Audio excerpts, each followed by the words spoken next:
toutes et à toutes et bienvenue dans cette nouvelle émission au cœur de l'inexplicable quand l'invisible devient visible. Je suis Raissa Elisa, thérapeute en parapsychologie et en parapsychisme. Je détiens également l'étiquette de dit médium. Et dans ce volume 2, nous allons justement traiter de ce que l'on appelle les phénomènes psychiques. Alors, il y a une personne, il y a quelque temps, qui me dit « Ah tiens, toi tu différencies les deux entre le phénomène, tout ce qui est en parapsychologie, qui a été traité dans le volume 1, et le parapsychisme. » Alors je lui dis « Oui, pour moi, ce n'est pas la même chose. » La parapsychologie, en réalité, elle va traiter surtout sur l'état d'esprit, les sentiments, les émotions d'un individu. Là, on va vraiment rentrer dans l'observation et l'analyse de l'individu dans son, on va dire, dans son intégralité, dans le sens où il traverse une mauvaise passe, les émotions le submergent, comment il va y faire face. Voilà. Alors que le parapsychisme, c'est tout à fait différent. Là, on rentre vraiment dans la subtilité des choses. C'est là où on va justement parler de tout ce qui est intuition, on va parler du sixième sens, etc. On va parler également de voyance, de médiumnité, de clairvoyance, de clairaudience, de clairsentience, etc. Alors, moi, je suis une personne qui aime décortiquer les choses, qui aime vraiment creuser les sujets qui l'intéressent. Alors pendant des années, j'ai essayé de comprendre un peu qu'est-ce que je vivais, dans le sens que depuis l'âge de 6 ans, j'entends et je vois parfaitement clairement toutes les entités et surtout les défunts autour de nous. Avec le temps, j'ai appris à communiquer avec d'autres êtres, comme certains êtres de la nature et tout.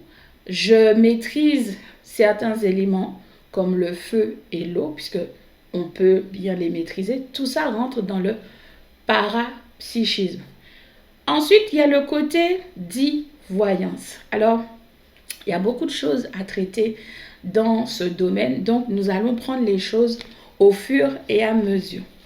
Alors, tout d'abord, commençons par mettre au clair les choses. Comme je vous ai dit, la parapsychologie n'a rien à voir avec le parapsychisme, d'accord? Dans le parapsychisme, on va vraiment traiter, étudier des phénomènes paranormaux. Ça veut dire maison hantée, tout ce qui est lévitation, télékinésie, maîtrise des éléments, la radiesthésie, le magnétisme, la lévitation. Tout ça fait partie du parapsychique. Ok? Alors, si nous commencions déjà par développer un petit peu ce qu'est le don de clairvoyance ou bien tout simplement la psychométrie, comme on dit. Alors, je vais parler et je parlerai toujours par expérience personnelle et je donnerai mon avis personnel sur le sujet, comme je l'ai fait pour le premier. En tant que dit médium, il faut être clair justement sur cette appellation médium. Un médium, c'est quoi? C'est tout simplement un individu qui a la capacité de ressentir, déjà d'une première phase, de voir, d'entendre certaines choses qui sortent du commun des mortels. En fait, le médium, par définition, c'est un extralucide, tout simplement. On va dire ça comme ça, un extralucide, qui n'a pas besoin forcément d'instruments dits supports, comme j'aime les appeler, comme les cartes, le pendule, etc., pour pouvoir rentrer en communication, parce que le médium, c'est un communicant. Il transmet tout simplement des messages. Il capte des ondes, des fréquences pour être plus précise, que d'autres individus n'ont pas cette capacité. Alors, il y a beaucoup de personnes qui vont me dire, oui, mais le clairvoyant, il est comme un médium. Tout le monde est médium, tout le monde est magnétiseur. Non, je suis désolée. Nous allons faire bien les choses. Le médium, il est capable de percevoir et de voir. Tandis que le clairvoyant, il ne peut que percevoir les choses. Ça veut dire, techniquement, qu'il y a une personne cachée derrière un rideau. D'accord? Vous ouvrez, vous refermez tout de suite le rideau. C'est ce qu'on appelle percevoir. En clair, en un battement de cils, tu as perçu quelque chose, mais ton cerveau n'a pas eu le temps d'analyser l'information. Le médium, lui, il perçoit et il voit. Ça veut dire qu'il va tirer ce fameux rideau. Il va enregistrer l'information qu'il y a derrière le rideau et il peut refermer ce rideau à sa guise. Il faut savoir qu'un individu qui possède des talents spécifiques médiumniques paranormaux est un intermédiaire, on va dire, entre le visible et l'invisible. Moi, ce qui m'a toujours embêté dans la définition du médium, c'est le fait qu'on s'arrête trop souvent sur l'espace défunt.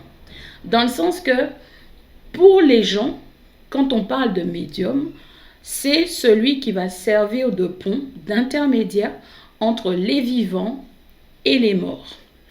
Alors que pas du tout. Le médium est une personne vraiment talentueuse pour le paranormal. Le médium possède de la clairvoyance, de la clairaudience, de la clairsentience, du clair ressenti et surtout ce qu'on appelle le discernement de l'esprit ou plutôt le discernement des esprits. C'est ce qui fait que cet individu est multifacette. Il voit les choses qui sont cachées à un clairvoyant, par exemple. Le clairvoyant, lui, il va vraiment percevoir certaines choses et pour donner l'information dite, il va tout simplement se focuser, se connecter à ce qu'on appelle le clair ressenti, l'intuition, le sixième sens, pour combiner justement ces informations pour en tirer l'information globale. Alors que le médium, lui, tout ce qu'il a à faire, c'est simplement ouvrir la bouche et transmettre les choses, ou prendre un bout de papier et écrire.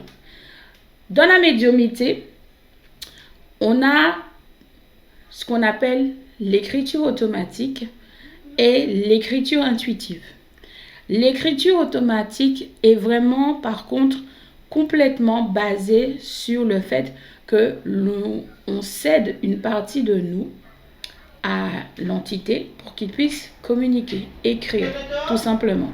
Alors, attendez. Alors, je m'excuse, je me suis fait déranger. Alors, j'expliquais sur le fait que le médium a la possibilité de laisser l'entité, donc le défunt, prendre place en lui ou prendre soit la totalité de son enveloppe ou juste le bras de manière à ce qu'il puisse écrire, rentrer en communication dans le palpable avec ses proches. Ou tout simplement, le médium, il va simplement prendre une feuille et demander on va dire aux êtres invisibles qui sont présents, de lui transmettre les messages en question.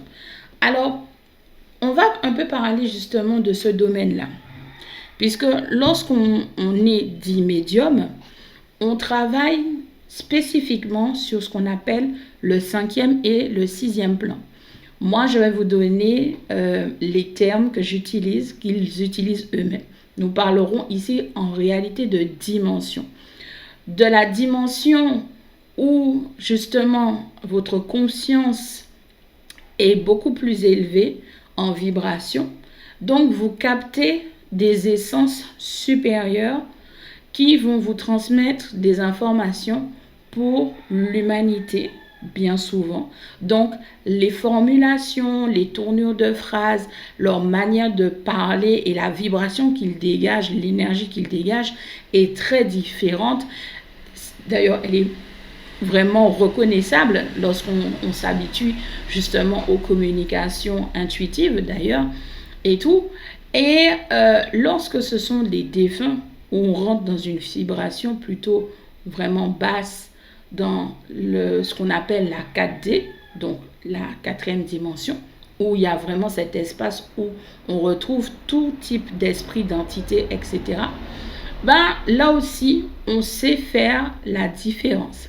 Moi, je me suis amusée à mettre des codes couleurs un peu sur le même principe que utilisaient, on va dire, les télécoms d'avant, où il y avait une personne qui débranchait et branchait en fait un fil pour transmettre la communication, en tout cas vous permettre de parler à votre interlocuteur désiré. Voilà, donc moi j'ai fait cette pensée-là, j'ai utilisé l'un des credos de la loi universelle, de la loi de la nature, sur tout ce qui est loi divine en inventant, en créant quelque chose dans ma tête pour me permettre de différencier les différentes communications que je pouvais avoir. D'accord?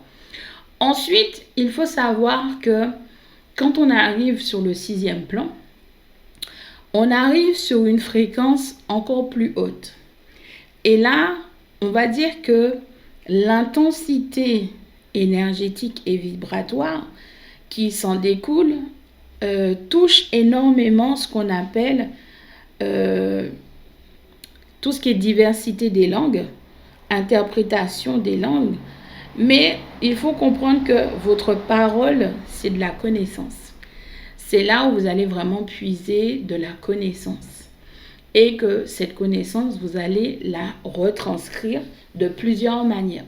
Ici, là, je vais citer par exemple les Sisters Lumi, que j'affectionne énormément, à travers leur blason, à travers leur peinture, ben, elles vous transmettent des informations sans que vous le puissiez, on va dire, sans que vous puissiez le percevoir tout de suite. D'où le fait que souvent ces blasons et ces tableaux sont accompagnés d'une feuille de canalisation, donc de l'écriture intuitive, pour que vous puissiez connaître à travers les mots l'intitulé, le contenu du tableau, de la peinture que vous avez commandé. Vous voyez. Ensuite, il faut savoir que nous possédons tous, sans exception, des dons divins. D'accord? On a ce qu'on appelle des dons de révélation, des dons de puissance et des dons d'inspiration. D'accord? À savoir que dans ces gros chapitres, on est plus ou moins ouvert ou non. Ça veut dire que chez certains individus, les dons divins ne s'activent jamais parce qu'ils sont beaucoup trop ancrés dans le corps, dans la matière. Ils n'ont même pas franchi la ligne dite amique, dite justement du spirituel. Vous voyez, ce sont vraiment des personnes qui sont terre à terre et qui pensent que Dieu n'existe pas. Par exemple, je mets Dieu entre parenthèses, c'est juste pour vous donner des exemples concrets pour que vous puissiez comprendre que Dieu n'existe pas, que on vient du singe, l'évolution du singe, que la planète est ceci, etc. Vous voyez, c'est vraiment ça. Ensuite, il y a des personnes où l'éveil se fait. Ça veut dire qu'elles se débranchent de la matière corporelle et tout, et elles franchissent cette ligne amique dite spirituelle.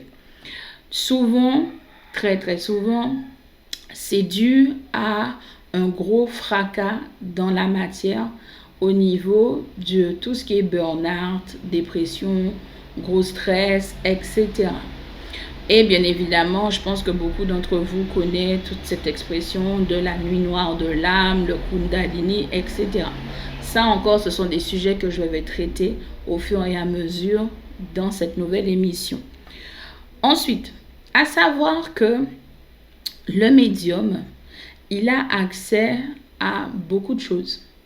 C'est l'individu qui lit, mais je dis vraiment qui lit les informations sur votre livre de vie.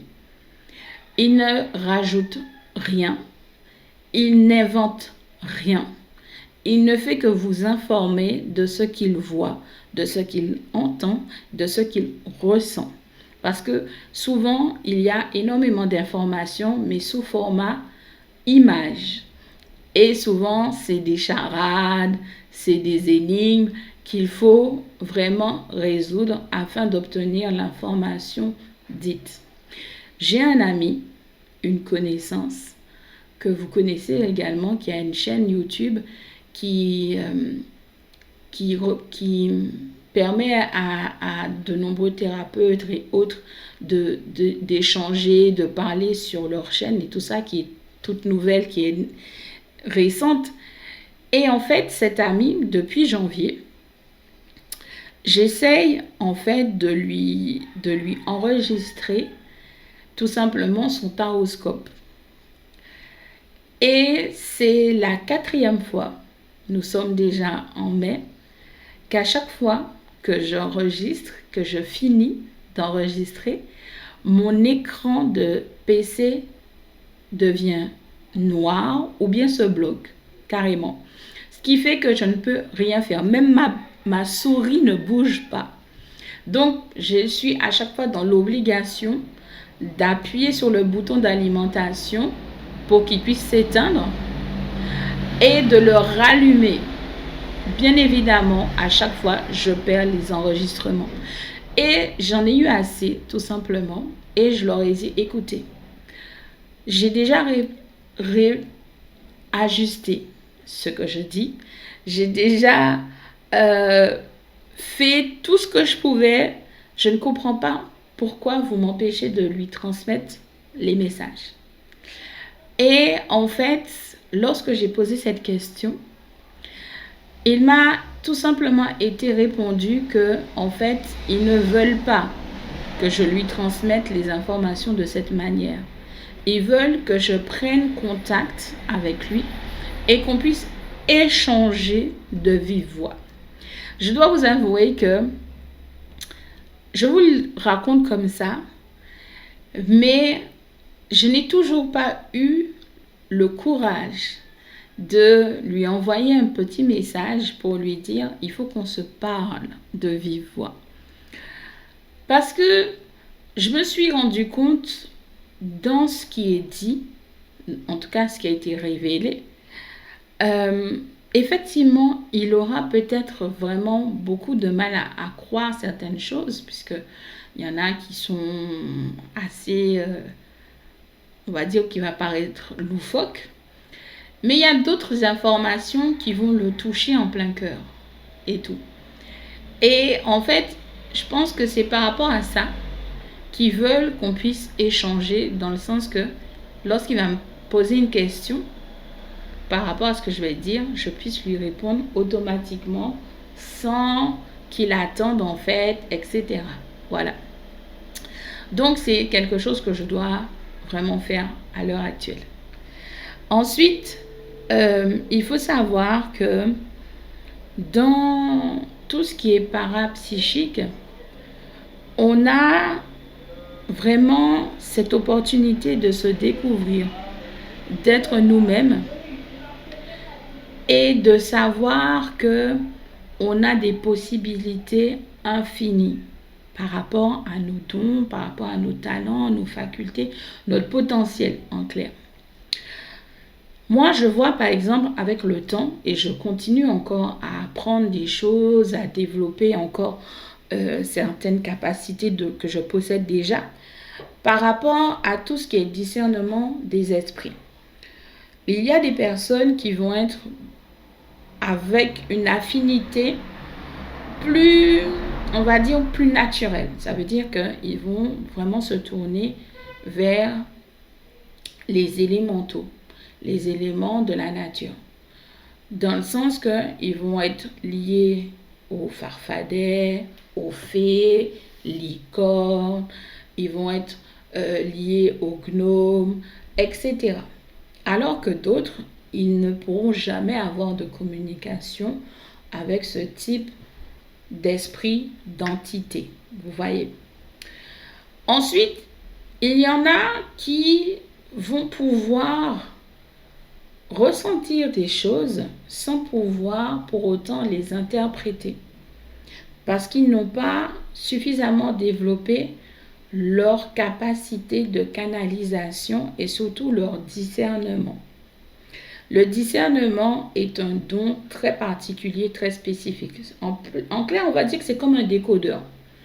On vous transmet des informations codées et votre décodeur, il va tout simplement retranscrire ces codes en langage connu par vous. Et on pourra même parler ici justement de ce qu'on appelle langage de lumière, langage galactique, du Hénokien, du Malakim, etc. Ce sont des anciennes modes de langage qui, pour certains, est facile à comprendre. Par exemple, pour moi, je vais comprendre parfaitement bien ce que tu vas me raconter, ce que tu vas me dire, je vais le traduire et tout. Et il y en a d'autres qui ne vont rien comprendre, mais qui pourront dire à travers leur ressenti et leur intuition ce qu'ils ont compris, ce qu'ils ont perçu en fait. Donc c'est quand même là qu'on voit la différence entre le médium et le clairvoyant. D'accord? Ensuite, on a cette possibilité, et c'est vraiment dommage qu'on ne s'en rend même pas compte, par rapport au magnétisme.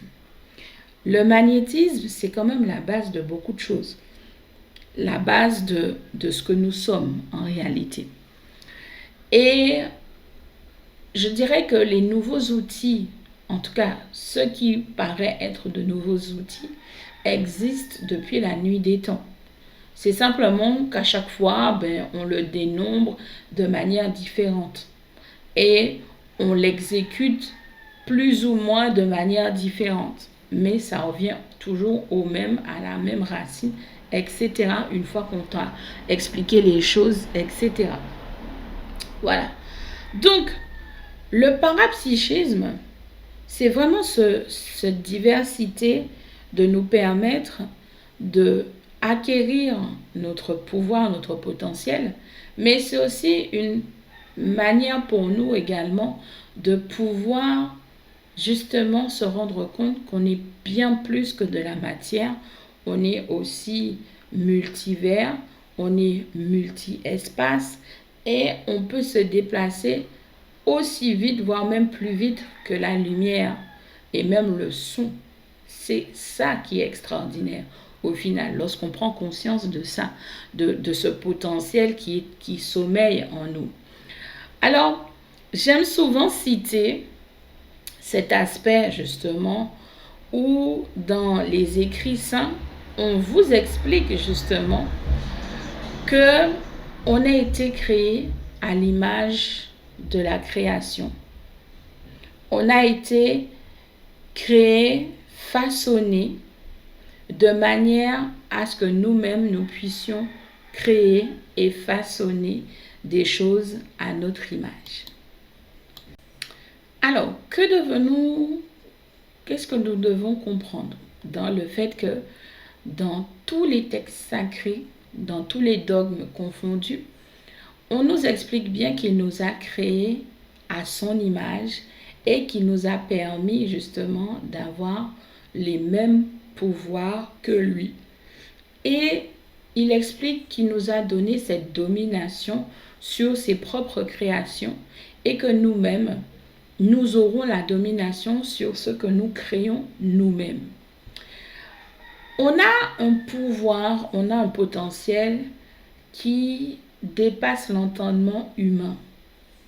Il y a trop de personnes encore aujourd'hui qui doutent de tout ce qui est phénomène paranormaux, vous voyez. Il y a des personnes qui ne croient pas en enfer, qui croient au paradis. Il y a d'autres qui ne croient pas au paradis, qui croient en enfer. Tout un système assez intéressant et intriguant en même temps, je dois vous dire. Mais ce qui revient souvent, c'est le côté de l'inspiration. Dans le sens que les gens oublient, et je dis l'espèce humaine oublie que nous avons ce qu'on appelle un gros chapitre qui s'appelle le don de l'inspiration. Quand on parle de don d'inspiration, on parle de création, d'art. Vous voyez? Et en fait, comment on pourrait avoir ce don d'inspiration s'il n'y avait pas une puissance particulière qui nous avait permis d'avoir ce talent particulier? Parce que créer vient justement du fait que nous pensons. Et penser, c'est quoi? C'est de l'inspiration. C'est un souffle divin qui vient, qui va te permettre justement de rêver, par exemple. Et de tes rêves, tu peux avoir cette inspiration de décider de tout simplement écrire un livre. Donc on parle de livres inspirés et on en a pas mal en exemple, même encore à l'heure actuelle. On a même tout ce qui est cinématographique qui sont inspirés également. Nous avons des œuvres d'art, des peintures, des sculptures qui sont d'inspiration divine.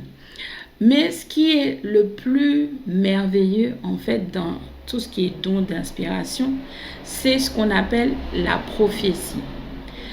On a des personnes qui font des prophéties parce qu'ils sont inspirés dans le sens qu'ils voient. Ils ne perçoivent pas. On leur montre des choses sur l'humanité qui ne s'est pas encore produit. Et souvent, ce sont des inspirations sur des années et des années-lumière à la date où on a reçu cette information. Le prophète, ce qu'on appelle le prophète, c'est un individu qui, d'inspiration vraiment de haut lieu, prédit l'avenir. Et justement, à travers les prédictions, il peut également révéler des vérités cachées. Donc, même là encore, on ne peut pas s'autoproclamer prophète comme on ne peut pas s'autoproclamer médium ni magnétiseur. Vous voyez, ce sont des personnes qui sont très spécifiques, qui ont un talent spécifique. Le prophète, il a ce qu'on appelle de l'intelligence, de l'intuition et bien évidemment le discernement, mais le discernement au niveau des songes. Parce que beaucoup de personnes, même ma mère, me dit « Ouais, j'ai rêvé, mais les rêves étaient bizarres. » Ah, j'aime beaucoup ce mot que vous utilisez, le mot « bizarre » et tout. J'éclate de rire parce que je dis « Mais attends, les rêves ne sont pas bizarres. » C'est tout simplement parce que tu ne sais pas interpréter, tu ne comprends pas l'information qui a été diffusée. Parce que quand tu utilises le mot bizarre, ça veut dire que le rêve est, on va dire, dit extravagant, singulier. Vous voyez ce que je veux dire? C'est pas comme si tu me disais, ouais, ben, le rêve, en fait, il m'a fait peur ou il était intéressant. Non, tu dis souvent bizarre et tout. Et le mot bizarre, ben, c'est pas ce qu'on imagine en réalité. Le mot bizarre, ça veut dire vraiment singulier, extravagant. Voilà, c'est vraiment dans cette thématique-là. Donc, il y a des personnes qui sont douées pour interpréter les songes des gens. Parce que les songes recèlent des vérités sur des problématiques sur lesquelles vous vous posez à l'instant T, voire même des problématiques sur du long terme. Vous voyez? Elles vont vous apporter des solutions ou un début de solution ou une piste de solution. Tout ça fait partie du parapsychique. On vient vraiment traiter quelque chose qui n'est pas palpable, qui n'est pas parfois reconnaissable. Il faut être vraiment doué d'un certain talent, d'une certaine sagesse, d'une certaine connaissance et d'un discernement bien aiguisé pour pouvoir faire certaines choses en parapsychisme et tout. Lorsque j'entends que les personnes disent que oui, tout le monde peut être magnétiseur, je dis souvent, c'est faux. Parce que malheureusement, beaucoup de personnes ne savent pas ce que c'est que le magnétisme en réalité. Qu'est-ce qui se cache en tant que vérité profonde dans le magnétisme? Je vous dis ça, vous ne me voyez pas, mais j'ai le sourire aux lèvres parce que je repense en fait à lundi, donc à hier, avec justement les élèves de la masterclass magnétisme où ils ont découvert certaines choses et ils sont restés estomaqués et tout. Mais vous inquiétez pas, je partagerai ça avec vous dans un prochain volume. Mais il faut vraiment que vous sachiez que qui dit parapsychisme dit vraiment phénomènes paranormaux. Ça veut dire l'inexplicable, l'incompréhension, l'incompris, l'invisible, le surréalisme, d'accord? Les entités, comme on les appelle, elles sont nombreuses. Même les esprits de la forêt sont des entités. Vous parlez du bas astral, par exemple. Dans le bas astral, souvent, je me pose la question, mais ok, les gens parlent du bas astral, mais est-ce qu'ils savent réellement ce qu'est le bas astral? Et j'aimerais souvent vous poser cette question. Pouvez-vous me définir justement qu'est-ce que le bas astral pour vous? Chose que je vous expliquerai justement également dans le prochain volume et tout. Qu'est-ce que le bas astral en réalité? La psyché est divers. On va travailler toujours au niveau de notre cerveau. Mais on ne parle pas du cerveau humain à proprement dit. Nous allons activer des parties de notre cerveau qui, normalement, n'est jamais ou très peu activée. Quand on va dire, lorsqu'on connaît certaines choses au niveau physiologique humain, d'accord? Dites-vous bien que on a le cerveau gauche et le droit, ok? Vous avez le lobe frontal, donc on est sur du front, donc le troisième œil, etc. Ensuite, on a le lobe temporal, donc c'est là où vous avez vos oreilles. On a le lobe pariétal, donc c'est un peu la sphère au niveau du, on va dire, du milieu de votre tête à presque, on va dire, au-dessus de votre lobe, on va dire à la moitié de votre lobe d'oreille. Ensuite, vous avez le lobe occipital, par exemple, qui est vraiment à l'arrière de votre tête. Ensuite, vous avez le cervelet et le tronc cérébral. Ok? Petit cours vite fait de biologie. D'accord? Donc, tout ce qui est antérieur va être au niveau du lobe frontal et tout, et la zone précentrale. Et tout ce qui est postérieur, on va retrouver le lobe pariétal, le lobe occipital, le cervelet, une partie justement du lobe temporal, etc. Ok?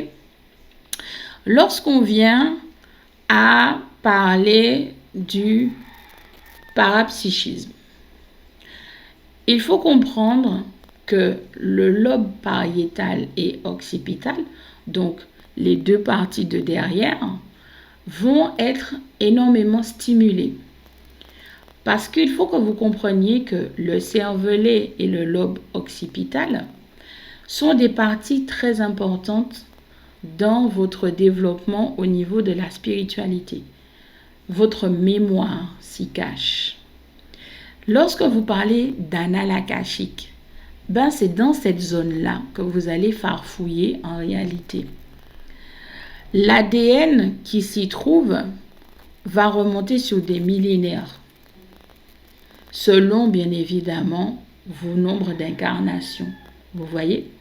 Lorsque vous venez à utiliser les différents clairsentience, clair-ressenti, clairvoyance, clairaudience, vous voyez qu'on travaille énormément sur ces différentes parties, le lobe frontal, temporal, occipital, pariétal. En clair, le cerveau entier est stimulé. Mais il faut comprendre que la partie de notre cerveau qui généralement,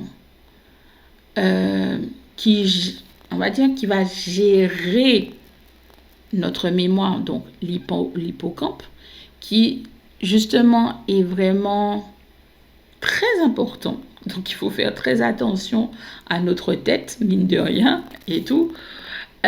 Il faut savoir que, comment vous dire ça?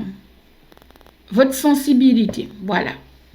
Votre sensibilité, si vous voulez vraiment faire en sorte que vos talents, votre don, vos facultés et autres soient vraiment en mode stimulation, on va vraiment venir travailler justement sur ces deux lobes à l'extérieur, le pariétal en principal et l'occipital pour votre sensibilité. On va vraiment parler de la sensibilité parce que souvent on vous dit et on fait comprendre que l'homme, en termes généraux, il n'utilise que 10 à 20% de son cerveau. En même temps, c'est un peu normal. Quand tu es lambda, tu vis ta vie dans la matière, tu ne cherches pas plus loin, alors que même si au fond de toi, il y a des choses qui te dérangent, mais bon, voilà, quoi. Et les personnes qui sont en mode j'ai ressenti, j'ai perçu quelque chose, mais d'inexplicable parce que mon cerveau n'a pas eu le temps d'enregistrer ni de pouvoir transmettre l'information et en fait il finit par me dire que en fait c'était rien, t'inquiète, il s'est rien passé. C'est faux en fait. Et étant donné qu'on sait que c'est faux, on veut absolument comprendre le pourquoi du comment. Donc, du coup, on s'amuse à chercher, à stimuler les autres parties de notre cerveau qui ne sont pas censées être stimulées. D'où le fait que les personnes qui utilisent les clairs, donc les talents, les dons, leur potentiel, ils ont une intelligence qui vraiment est supérieure. Non, il faut le dire, hein, je vais quand même creuser ma tombe d'une certaine manière, mais il faut le dire. Ce sont des personnes qui ont une intelligence supérieure. Dans le sens que on va très vite comprendre les choses lorsque vous regardez les enfants autistes. Vous voyez? Lorsque vous voyez des Asperger, quand vous voyez des sociopathes, des psychopathes, vous voyez des phénomènes comme les personnes qui sont également bipolaires. Ce sont en réalité des personnes qui sont très intelligentes et tout. Et qui ne sont pas comprises du grand public parce que le grand public n'a pas l'information, on va dire, complète. Dans le sens que il faut savoir que dans notre monde, il y a des choses qui existent mais qui ne sont pas vues à l'œil nu, mais qui sont souvent plus ressenties. Et quand j'explique à certaines personnes la vue, donc ça veut dire la clairvoyance, avant de voir les choses clairement, vous allez percevoir les choses en un battement de cils. Ce qui fait que votre cerveau n'a pas le temps de traduire l'information, mais il va l'enregistrer, d'accord, dans votre cerveau. Il va revoir ce même dit information. Donc, à force, il va finir par accumuler des bris de cette même information et il va les reconstituer au fur et à mesure. C'est un peu la même chose quand on fait justement des recherches ADN, etc. C'est dans le même principe. On reconstitue le visage d'un individu avec des points particuliers du visage et il y a une machine qui va se mettre à travailler. Voilà, puisqu'il y a un algorithme, etc., qui a été conçu pour ça. Ben, notre cerveau, il est meilleur que n'importe quel ordinateur. Il suffit simplement d'apprendre à l'utiliser, à le formater, etc. Voilà. Donc, il faut savoir que dans la clairvoyance, avant de pouvoir voir les choses concrètement comme on voit les choses dans la vie de la matière de tous les jours, il va percevoir des informations. Mais dans cette perception d'information, il va ressentir également des choses, des frissons, la peur, les émotions que nous partageons, les sentiments que nous partageons, peur, joie, angoisse, amour, etc. Ce sont aussi des ressentis. Et c'est pour ça que j'insiste énormément pour leur dire, écoutez les élèves, il faut apprendre à vous connaître. Ça veut dire que quand tu es en amour avec quelqu'un, observe-toi. Regarde comment ton corps réagit. Regarde comment les phéromones que tu dégages agissent sur toi. Comment tu dors la nuit, comment tu manges, etc. Ça, c'est valable pour toutes les émotions et les sentiments qu'on peut éprouver. C'est ça l'apprentissage de se connaître. C'est cette observation qu'on fait de nous-mêmes, cette analyse pour comprendre certaines choses. Chose qui va nous aider justement lorsqu'on rentre dans du développement personnel. Le développement de tout notre côté parapsychique, donc le fait d'apprendre à faire de la lévitation, donc à se soulever de quelques mètres, voire de plusieurs mètres du sol, de pouvoir attirer à nous des objets qui sont éloignés, de pouvoir ressentir des choses sur des individus, de pouvoir voir autre chose que des humains. Ça veut dire justement, voire même apprendre à différencier un véritable humain d'un hybride ou tout simplement d'une coquille vide ou tout simplement de dits extraterrestres. Tout ça, ce sont des choses que l'on apprend. Ce sont des choses qui sont enfouies en nous au final et il suffit simplement de stimuler le bon endroit pour pouvoir acquérir à nouveau ces connaissances, cet intellect qui sommeille en nous. C'est dit comme ça a l'air hyper complexe. Mais le travail sur soi est très important. Se libérer de toutes les fausses croyances, de chercher nos propres vérités intérieures, c'est vraiment ça. On part vers d'autres cieux.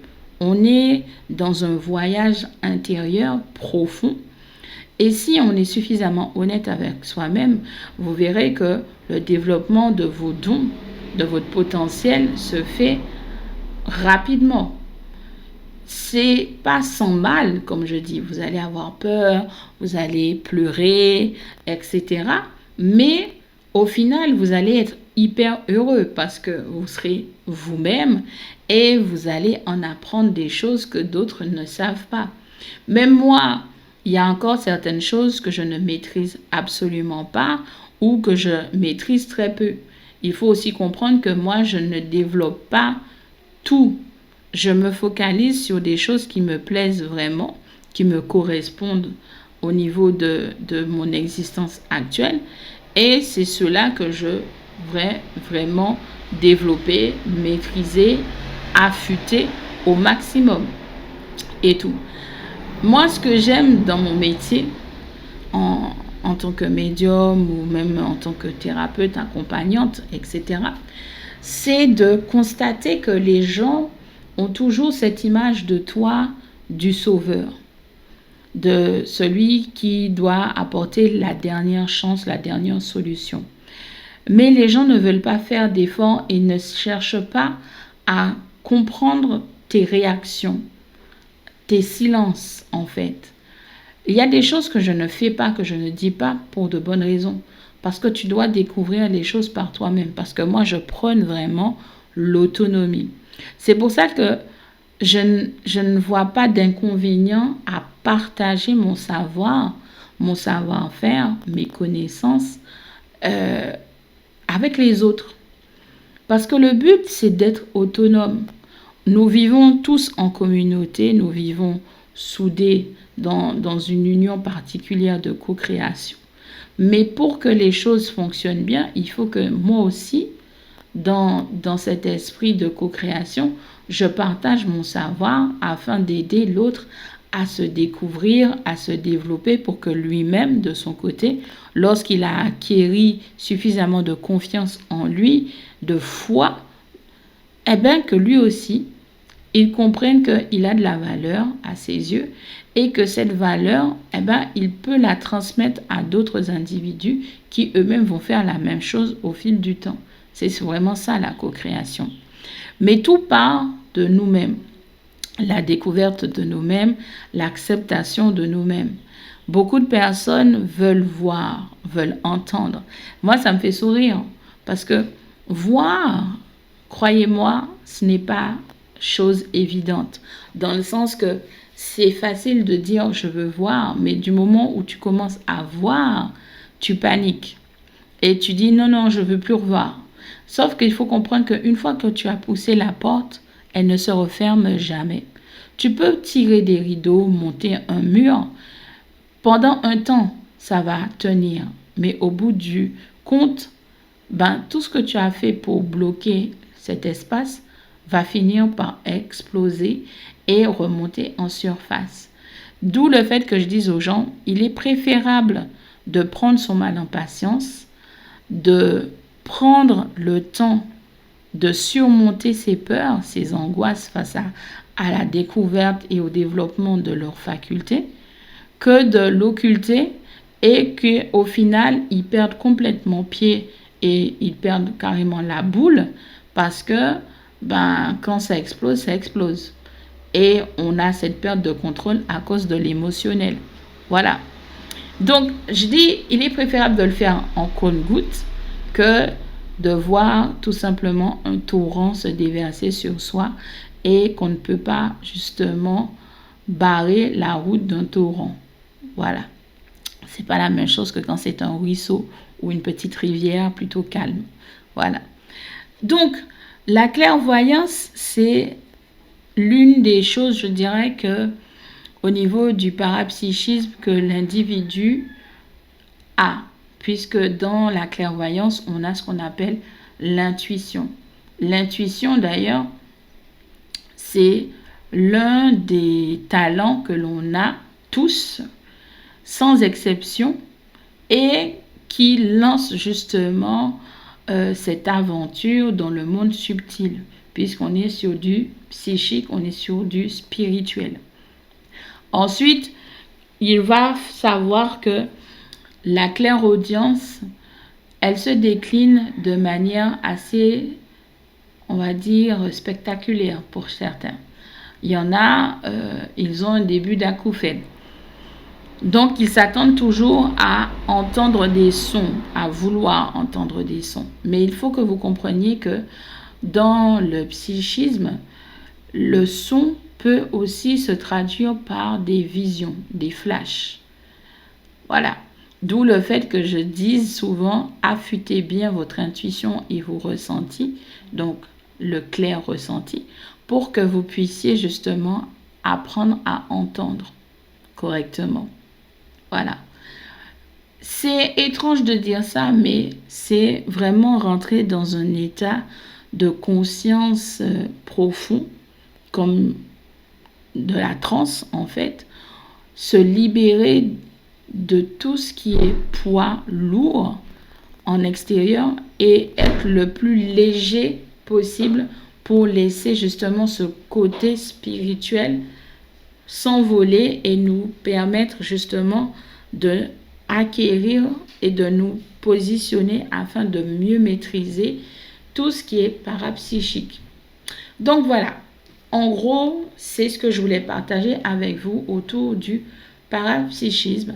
Je ne vais pas continuer à aller plus loin parce que ça serait vraiment trop long.